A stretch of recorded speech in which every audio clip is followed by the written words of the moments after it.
Punya sebab yang paling terbesar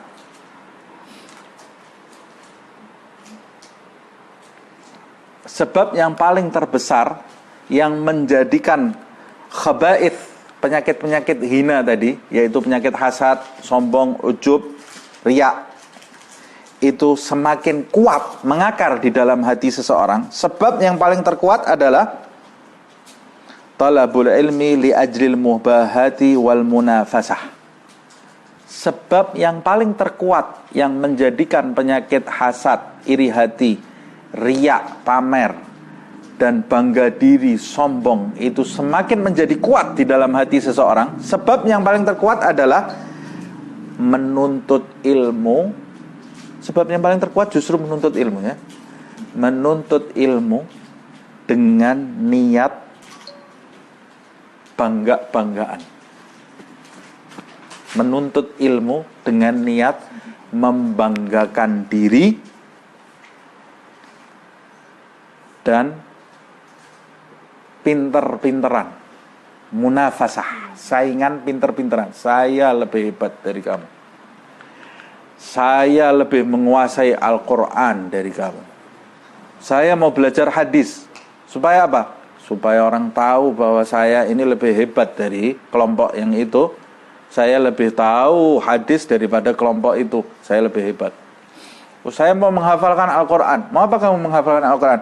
Supaya orang tahu saya ini lebih unggul dibanding mereka. Orang yang menghafalkan Al-Quran, mempelajari tafsir, mempelajari hadis, mengkaji sanad-sanad hadis dengan tujuan membanggakan kelompoknya, membanggakan dirinya di hadapan kelompok lain. Salah satu buktinya dengan merendahkan kelompok lain. Itu orang bodoh, tidak ada yang tahu ilmu agama. Itu orang yang rendah, bla bla bla bla bla, dengan merendahkan orang lain. Orang yang memiliki sifat-sifat ini, maka dia memiliki salah satu sebab yang terkuat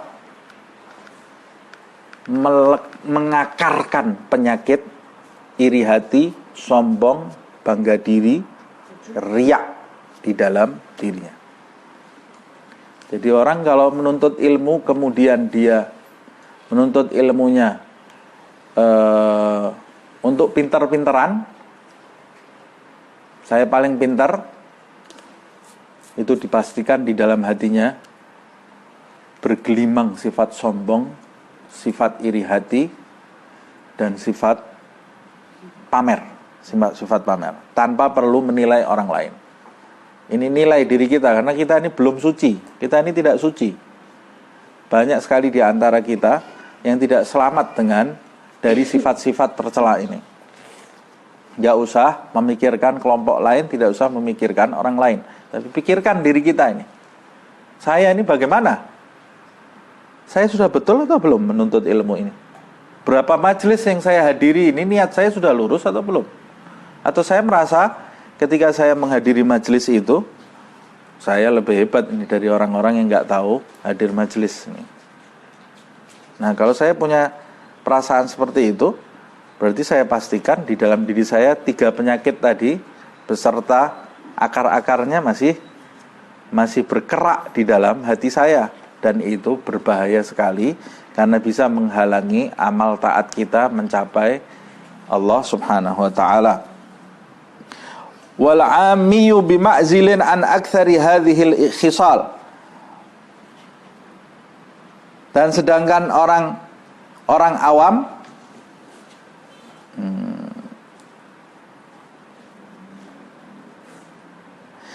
kalau orang-orang awam, mereka memang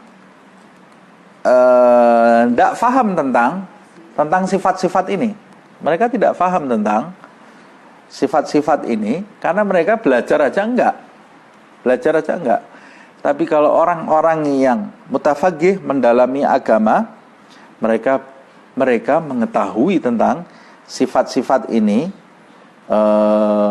tapi mereka tidak mengamalkan di dalam kehidupan sehari-hari karena niatnya yang salah dalam menuntut ilmu itu, dan itu menyebabkan mereka muta'arridun lil halak, menyodorkan diri mereka menuju kepada kebinasaan. Lihat ini bahayanya penuntut ilmu yang tidak lurus niatnya ya. Nah, yang paling penting sekarang ini kita meluruskan niat kita dan mengajarkan niat yang baik kepada anak-anak kita yang masih ada di sekolah itu. Ada yang masih di madrasah, ada yang masih di sanawiyah, ada yang masih di aliyah, ada yang sudah di jamiah, di universitas. Ajarkan kepada mereka niat yang baik. Niat yang baik supaya ilmunya ini jadi ilmu yang bermanfaat. Sebab kalau mereka memiliki niat-niat yang buruk, jangan terlintas di hati kita, itu masih kecil. Justru mulai dari kecil itu kalau didiamkan bisa jadi besar. Seperti satu orang yang datang melewati Imam Ali Zainal Abidin. Waktu itu masih kecil Imam Ali Zainal Abidin. Melewati Imam Ali Zainal Abidin, dia nggak tahu kalau itu Ali Zainal Abidin Ibn Husain binti Fatimah, Ibn Fatimah binti Muhammad sallallahu alaihi wasallam bin Ali bin Abi Thalib. Dia nggak tahu, lewat aja dia lihat Imam Ali Zainal Abidin itu dalam keadaan menangis, tapi dia nggak kenal. Didatengin, disangkanya kalau anak kecil nangis itu ya karena permennya jatuh atau ada hal-hal lain lah yang dialami anak kecil. Dia tanya, apa yang menyebabkan kamu menangis, wahai anak? Kata Imam Ali Zainal Abidin waktu itu masih kecil, saya takut api neraka Allah subhanahu wa ta'ala. Anak kecil sudah mikirkan api neraka Allah subhanahu wa ta'ala. Kata dia, apa yang kamu takutkan? Kamu ini baru kecil, anak kecil, gak usah takut dengan itu. Kata dia, apa kamu gak tahu? Api yang besar itu bermula dari api yang kecil, katanya dia. Nah, kalau dari kecil sebab-sebab menuju neraka itu tidak kita padamkan, maka semakin besar pula sebab-sebab yang menjadikan orang itu menuju ke api neraka Allah subhanahu wa ta'ala. Mumpung masih kecil, padamkan sebab-sebab itu. Ajarkan kepada dia niat-niat yang baik, amalan yang soleh, supaya dia tumbuh menjadi orang yang bermanfaat. Ilmunya juga ilmu yang bermanfaat. Kalau sudah besar, semakin sulit. Nah, Imam Ali Zainal Abidin ini takutnya kepada Allah subhanahu wa ta'ala, padahal amalnya luar biasa. Disebutkan di dalam riwayat sampai disebut sahib al-rakaah. Setiap malam sholat 1000 rakaat. 1000 rakaat. Ini nggak masuk di akal. Kalau mau dilogika nggak masuk di akal. Pernah ada teman saya yang melogikakan, kalau 1 menit ini per 2 rakaat berapa menit, 200 rakaat juga nggak selesai. Itu aja sholatnya sama cepat. Itu ya, 200 rakaat belum selesai itu. Ini 1000 rakaat, waktunya diberkahi oleh Allah Subhanahu wa taala. Karena dia menjaga waktu, waktunya menjadi berkah. Dan setiap malam itu dia sholat 1000 rakaat, dan setiap malam itu dia keluar memanggul gandum dibagikan ke orang-orang fakir yang ada di seluruh kota Madinah. Tanpa pernah mereka mengetahui siapa yang memberi gandum. Taunya setelah beliau meninggal. Waktu beliau meninggal, didapati oleh orang yang memandikan jenazah beliau, ada bekas hitam di pundak beliau, bekas beliau memanggul gandum tadi. Dan mulai beliau meninggal itu, di hari beliau meninggal, orang-orang miskin di Madinah semua keluar dari rumahnya mencari siapa yang biasa meletakkan gandum di depan rumah kita. Kalau hari ini sudah nggak ada lagi. Ketahuan yang melakukan itu adalah Imam Ali Zainal Abidin. Ini orang yang punya kedudukan tinggi di sisi Allah, tapi setiap malam nangis takut api neraka Allah subhanahu wa ta'ala. Pernah suatu ketika beliau sholat,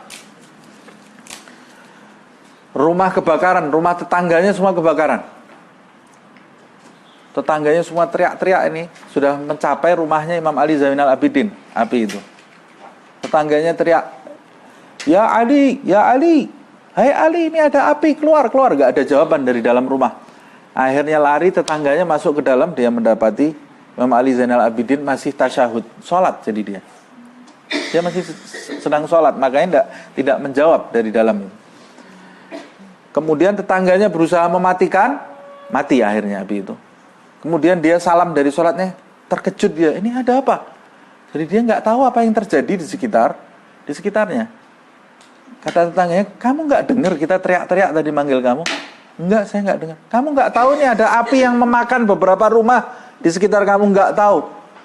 Dari mana kamu bisa nggak tahu? Kata dia, api neraka Allah telah melalaikan aku dari api dunia. Hatiku ini sudah dibuat takut dengan api neraka Allah, sehingga aku lalai dengan api dunia ini. Tidak ada artinya api dunia ini dari mana. Panasnya nggak berasa, apinya nggak tahu saya. Karena dia waktu sholat itu dia betul-betul takut kepada api neraka Allah subhanahu wa ta'ala. Dalam kesempatan yang lain pernah didapati Imam Ali Zainal Abidin ini sedang berwudu, wajahnya tahu-tahu berubah pucat pasi. Ditanya oleh sebagian sahabatnya, wahai Ali, kamu sakit? Kata dia, enggak, saya enggak sakit. Kenapa wajah kamu berubah jadi pucat pasi? Waktu kamu berwudu tadi, wajah kamu berubah jadi pucat pasi. Kata Imam Ali Zainal Abidin, bagaimana saya tidak berubah wajah saya menjadi pucat? Apa kamu enggak sadar? Setelah wudu ini saya akan menghadap siapa? Saya akan menghadap rajanya raja Allah subhanahu wa ta'ala. Bagaimana saya tidak menjadi pucat? Bagaimana saya tidak menjadi ketakutan saya menghadap Allah subhanahu wa ta'ala, rajanya segala raja. Kita mau sholat bisa sambil ketawa-ketawa masuk sholatnya ya. Nah, Imam Ali Zainal Abidin mau sholat itu seperti kalau kita umpamanya sedang digiring pengawal, ayo mau masuk kamarnya presiden, ruangan presiden. Pasti kita akan menjaga adab kita, ketakutan, jangan sampai salah ngomong, jangan sampai salah bertindak, karena kita mau masuk kamarnya presiden, ruangannya presiden. Nah, bagaimana ketika kita menghadap kehadirat Allah subhanahu wa ta'ala?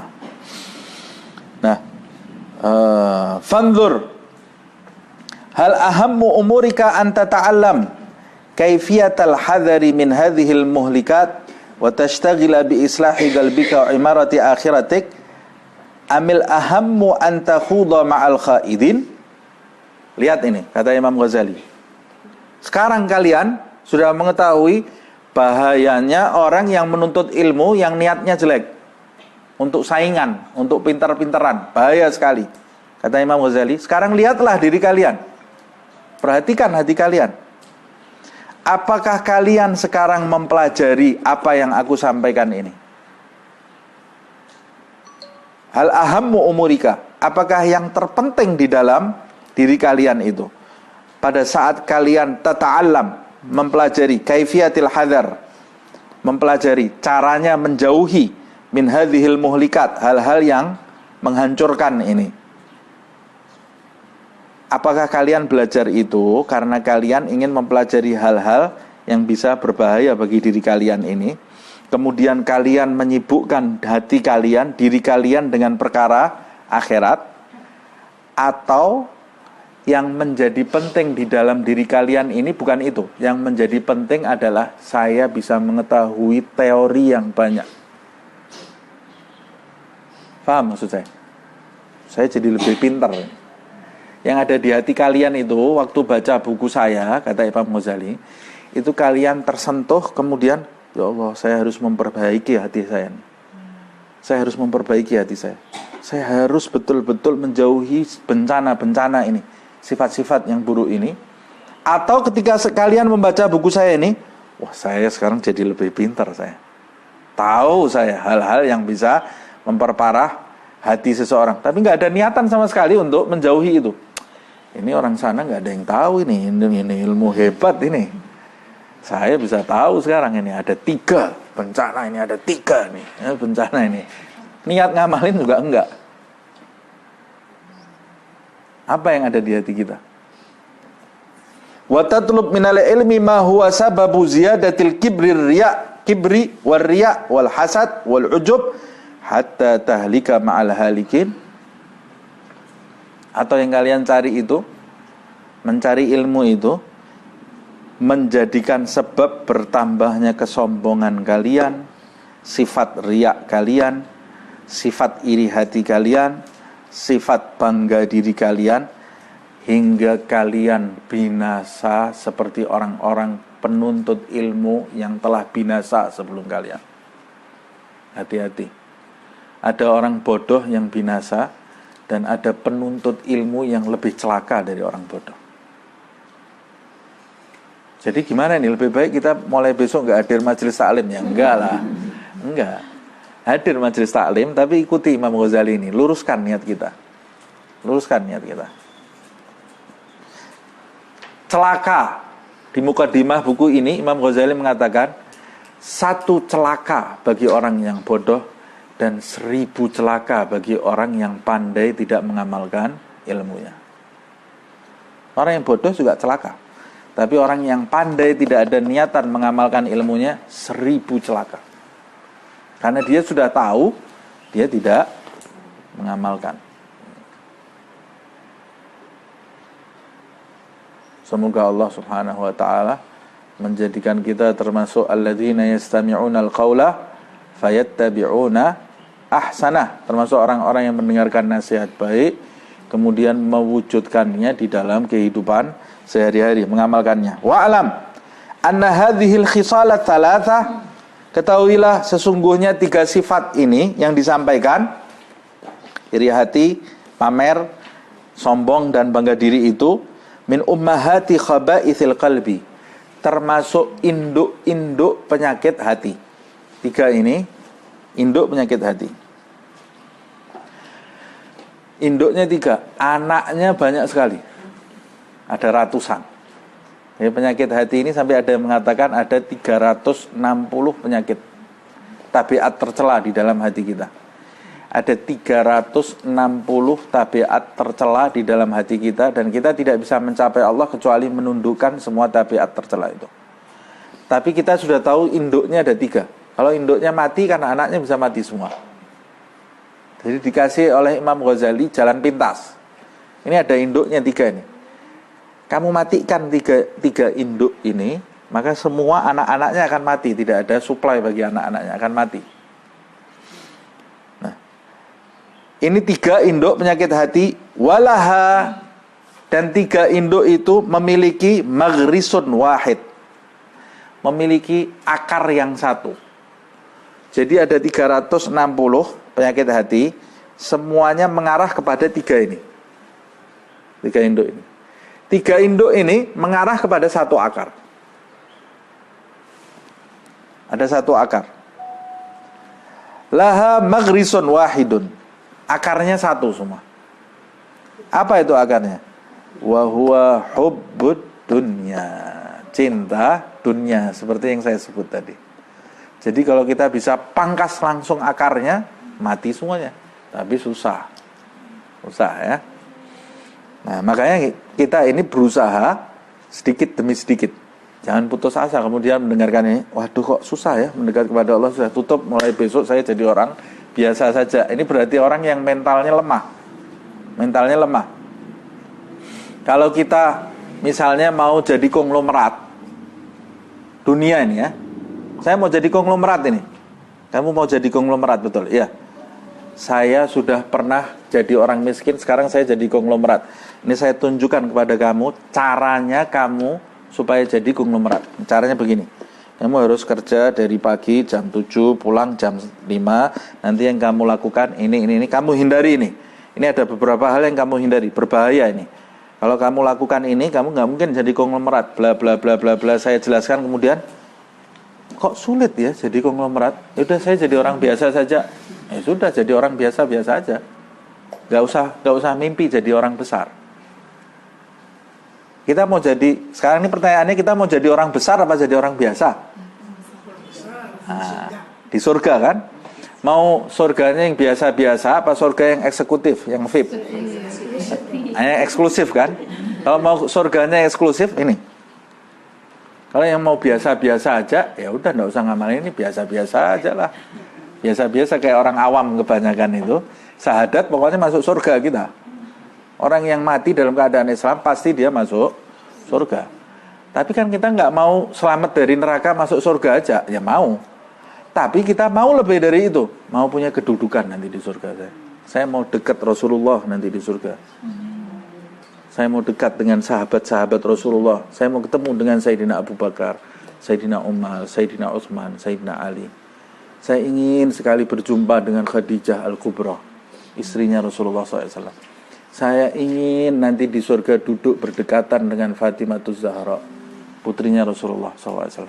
Saya ingin nanti di surga jadi teman ngobrolnya Aisyatur Ridha, istri Rasulullah SAW. Jadi teman ngobrolnya Hafsah, istrinya Rasulullah SAW, dengan wanita-wanita mulia yang ada di surga itu. Nah, itu berarti kamu mau ingin jadi konglomeratnya surga. Kalau mau ingin jadi konglomeratnya surga, ya ini diamalkan. Gak bisa kebanyakan orang. Nah, di dunia ini ada orang yang penting hari ini saya bisa makan sudah cukup. Ya sudah, kerjanya ya biasa-biasa aja. Tapi kalau saya mau mobil, nah ini sudah lain ini. Saya mau mobil ini. Mobilnya apa? Mobilnya yang mahal lagi. Ya ini nggak bisa kamu cuma duduk mendapatkan kerja, cuma mendapatkan satu suap makan saja nggak cukup. Kamu harus kerjanya lebih dari orang-orang. Nah sama seperti itu. Kamu nanti di akhirat maunya apa? Ada orang, ya nggak apa-apa lah saya di neraka sebentar, yang penting masuk surga. Ada orang, ini disebutkan di dalam Al-Quran kan, orang Bani Israel ini ya. Bani Israel, kata Bani Israel, tidak apa-apa lah. Kita kalau di neraka paling cuma sebentar di neraka kita. Kita ini anak-anak Tuhan yang dimanja sama Tuhan, kata Bani Israel. Kalau di neraka paling cuma sebentar. La ilaha illallah, tidak tahu ini neraka ini satu harinya 1000 tahun dunia. Ada orang yang gitu, nggak apa-apa lah saya di neraka, yang penting saya masuk surga. Ya sudah, karena yang kita dapat itu sesuai dengan yang kita cita-citakan. Cita-cita kamu seberapa, itu yang kamu dapat. Kalau cita-cita kita ditulung, ya nanti insya Allah kita ditulung. Tapi saya nggak mau cita-citanya cuma ditolong. Saya cita-cita saya nanti menolong. Saya nggak mau nanti gini, jadi orang fakir di hari kiamat. Saya mau jadi orang yang memberi di hari kiamat. Kalau kita mau jadi orang fakir di hari kiamat, ya sudah. Ya kita seperti orang fakir itu. Tapi saya nanti mau menolong banyak orang di hari kiamat. Sama seperti Habib Ali bin Muhammad Al-Habsyi. Dari usia yang sangat kecil sekali, dia sibuk dengan ibadah, sibuk membaca kitab, menghafal Al-Quran, menghafal hadis, mengamalkan tasbih, sholawat, membantu orang. Sampai ibunya ini kasihan, lihat dia. Masih kecil ini amalnya sudah berat. Sama juga Imam Abdullah bin Alwi Al-Haddad. Neneknya sampai kasihan. Sudah, kamu jangan menyiksa diri kamu, kata dia. Kalau Habib Ali disampaikan oleh gurunya, Habib Abdullah bin Husain bin Tahir kalau tidak salah. Ini sampaikan ini ke anak saya, ke cucu saya ini. Dia kok melakukan sesuatu yang berat, disampaikan. Kamu ini orang baik, kata gurunya ini. Kamu orang baik. Datuk-datuk kamu juga orang baik. Rasulullah SAW punya syafaat. Kamu nggak usah terlalu ngoyo, gitu ya maksudnya ya. Nanti kamu bisa dapat syafaat Rasulullah, bisa dapat syafaat dari datuk-datuk kamu dan lain-lain, kata dia. Saya nanti nggak mau jadi peminta di akhirat. Saya mau memberi syafaat kepada banyak orang. Saya mau menolong orang. Saya nggak mau jadi orang yang ditolong. Saya mau menolong orang. Cita-citanya tinggi sekali. Dan itu dikabulkan oleh Allah Subhanahu wa taala. Habib Ali bin Muhammad Al-Habsyi, siapa yang tidak kenal? Siapa yang tidak membaca maulidnya Simtud Duror itu ya? Orang yang memiliki kedudukan di sisi Allah Subhanahu wa taala, yang menghidupkan sunnah-sunnah Nabi Muhammad SAW di zamannya, dan itu belum jauh dari kita, baru 100 tahun yang lalu. Belum jauh. 100 tahun yang lalu dia wafat. Ya? Baru 100 tahun yang lalu. Murid-muridnya ada yang baru 50 tahun yang lalu, 60 tahun yang lalu. Di antaranya Habib Abu Bakar bin Muhammad As-Segaf yang ada di Gresik itu, dimakamkan di Gresik. Orang yang punya kedudukan tinggi di sisi Allah Subhanahu wa ta'ala. Gak jauh orang-orang yang belum jauh dari zaman kita. Nah, maksud saya mengatakan belum jauh itu, kita bisa kalau mau jadi seperti itu.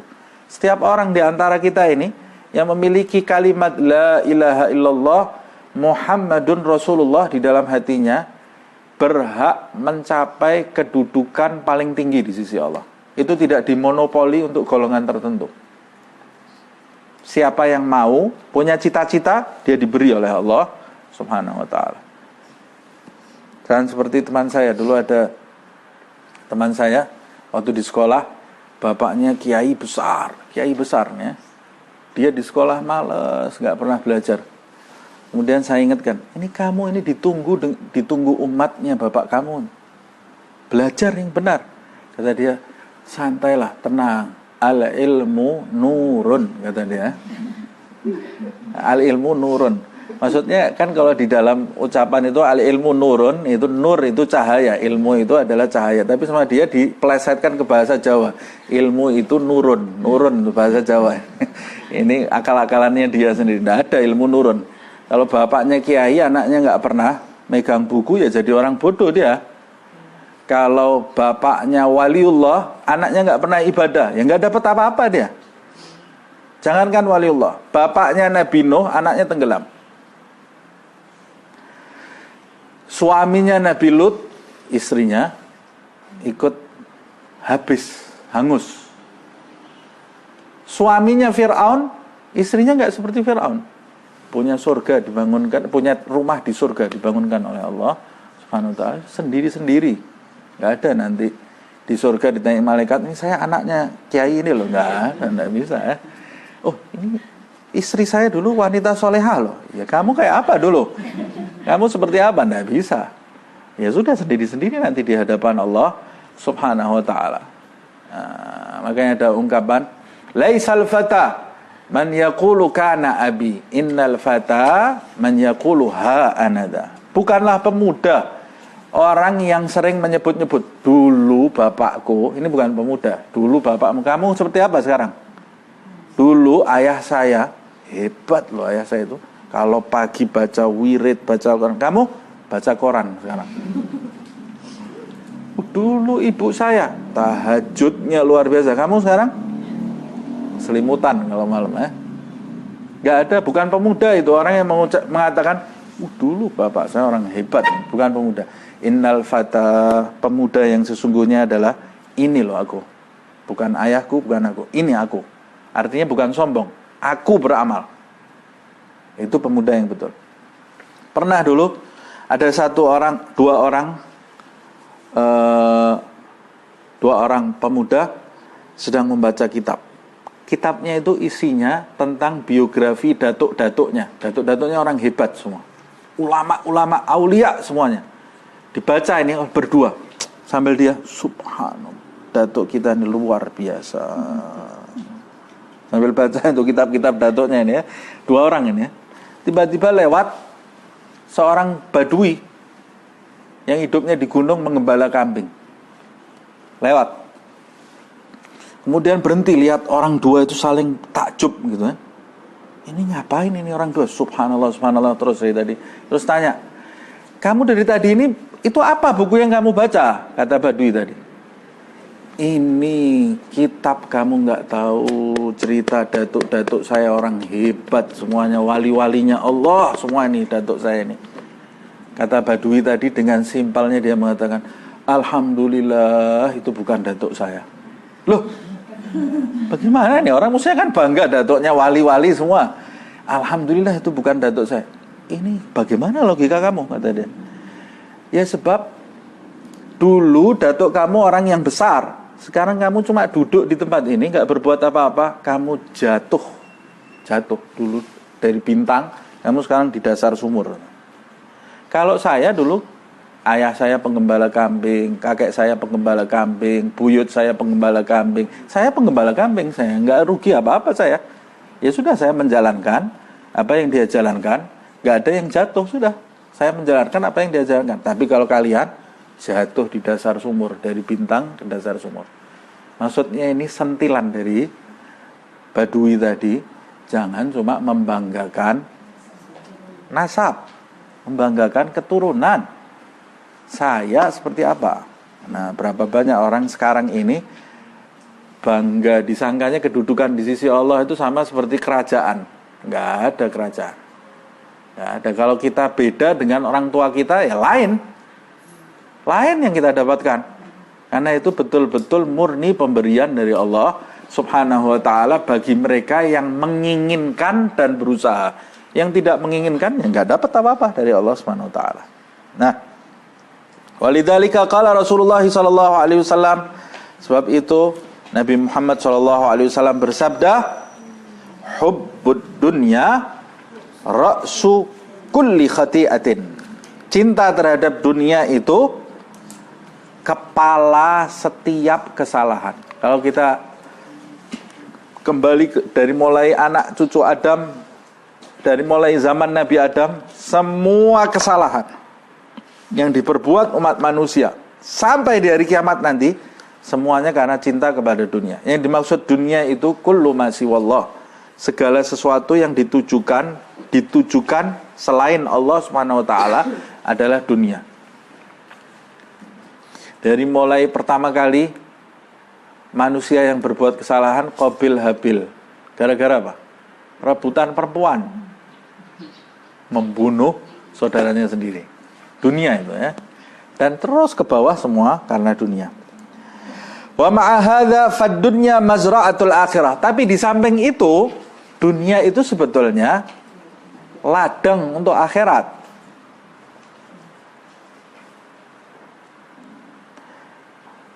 Jadi yang salah itu bukan dunianya sebetulnya ya. Yang salah bukan dunianya. Yang salah itu kalau kita cinta kepada dunia. Sama seperti HP ini. Ada orang misalnya ceramah, jangan pernah sentuh HP. Misalnya ya, saya pernah sentuh HP misalnya. Kalau kamu sentuh HP, kamu nanti nggak bisa ngobrol dengan orang, kamu nanti jadi orang egois, kamu jadi ini, kamu nggak pernah ngaji, kamu nggak pernah zikir. Yang salah bukan HP-nya. HP ini bisa manfaat. Nah ini sekarang pengajian ini bisa disiarkan kemana-mana melalui HP ini. Jadi yang salah kalau kamu terlalu cinta dengan aplikasi HP itu. Sampai kemudian meninggalkan Al-Quran, meninggalkan keluargamu, tidak bisa mengontrol diri kamu. Cinta kepada selain Allah itu yang berbahaya. Jangan beli mobil. Kenapa? Kalau beli mobil kamu nggak pernah di rumah nanti. Jalan terus di jalan terus. Yang salah bukan mobilnya, kamunya. Kenapa kamu tidak bisa mengontrol diri? Jangan beli pisau loh. Kenapa? Kalau beli pisau nanti kamu bisa bunuh orang. Loh, saya beli pisau buat motong-motong daging, motong buncis, motong wortel, buat kerja ini, bisa bermanfaat pisau ini. Nah, sama seperti itu. Jangan tinggal di dunia. Kalau nggak tinggal di dunia, tinggal di mana saya? Ini dunia berbahaya loh. Jangan tinggal di dunia kamu. Tinggal di mana saya? Mau sholat di mana? Mau sholat di awang-awang sana nih, di angkasa, nggak bisa juga. Ya saya ini mau nggak mau tinggal di dunia. Nah terus dunia ini berbahaya bagi siapa? Bagi pecintanya. Kalau kita cinta kepada dunia, maka dunia yang tadinya fasilitas menjadi tujuan. Kalau dunia ini sudah menjadi tujuan hidup, dunia ini bermadarat. Padahal ini fasilitas. Tujuannya adalah Allah Subhanahu wa ta'ala. Sama seperti orang yang saling mencintai. Laki-laki mencintai wanita, wanita mencintai laki-laki. Ini fasilitas untuk mendekat kepada Allah Subhanahu wa ta'ala. Tapi kalau sudah menjadi tujuan, ini berbahaya ini. Makanya Allah Subhanahu wa ta'ala di dalam Al-Qur'an juga mengingatkan, inna azwajakum wa auladakum fitnah. Pasangan-pasangan kamu, anak-anak kamu itu fitnah, godaan dalam mendekat kepada Allah Subhanahu wa ta'ala. Hati-hati. Loh, gimana nih? Terus saya nggak nikah, nggak punya anak? Enggak. Itu pasangan kamu, anak kamu itu alat, bukan tujuan. Ladang untuk mendekat kepada Allah Subhanahu wa ta'ala. Kalau kamu jadikan tujuan, kamu lupa kepada Allah Subhanahu wa ta'ala. Dan begitu seterusnya. Kalau kita salah tujuan, itu menjadi berbahaya. Tapi kalau kita tujuannya benar, dan memfungsikan segala sesuatu selain Allah itu sebagai alat untuk kembali kepada Allah, maka kita pasti akan berada di dalam yang benar terus, jalan yang benar. Tapi begitu kita berpaling menjadikan selain Allah itu tujuan, kita berada di dalam jalan yang sesat, yang salah kita.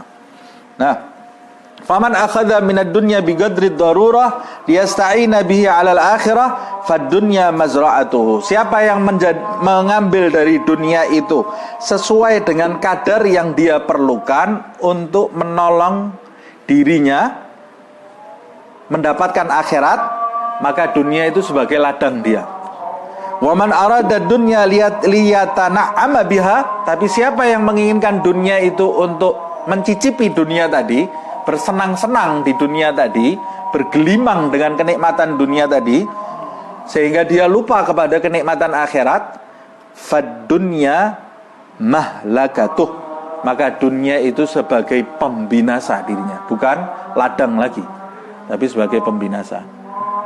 Nah, sampai di sini semoga Allah Subhanahu wa taala menyelamatkan kita dari godaan dunia, menghapuskan dari dalam hati kita segala penyakit yang bisa menghancurkan perjalanan kita mendekat kepada Allah Subhanahu wa taala, khususnya induk penyakit hati, penyakit iri hati, penyakit pamer, riak, dan penyakit ujub, bangga diri, begitu juga sombong. Dan semoga Allah Subhanahu wa taala mencabut cinta dunia dari dalam hati kita sampai ke akar-akarnya, dan menghiasi hati kita dengan sifat-sifat terpuji, dengan sifat-sifat yang mendatangkan ridha Allah Subhanahu wa taala, menjadikan pertemuan kita ini pertemuan yang diridhai oleh Allah Subhanahu wa taala. Dan seperti halnya Allah mengumpulkan kita di tempat ini, mengumpulkan kita pula di surga Firdaus Allah Subhanahu wa taala. Seperti halnya Allah memudahkan langkah kita menuju majelis ini, dimudahkan langkah kita untuk mengamalkan apa yang kita dengar di majelis ini, dan mencapai kedekatan di sisi Allah Subhanahu wa taala, mencapai kedudukan di sisi Allah Subhanahu wa taala fid dini wad dunya wal akhirah bisirril Fatihah.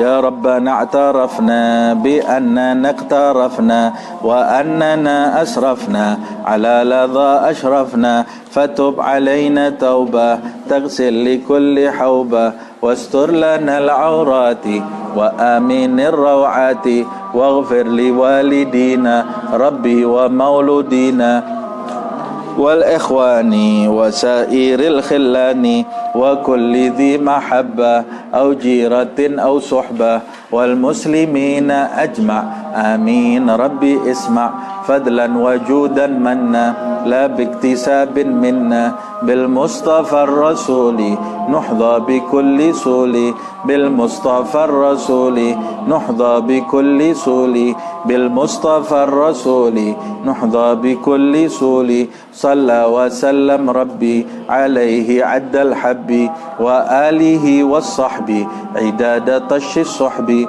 walhamdu lil ilahi fil bad'i wat tanahi subhanakallahumma bihamdika asyhadu an la ilaha illa anta astaghfiruka wa atubu ilaik. Subhana rabbika rabbil izzati amma yasifun, salamun al mursalin walhamdulillahi rabbil alamin.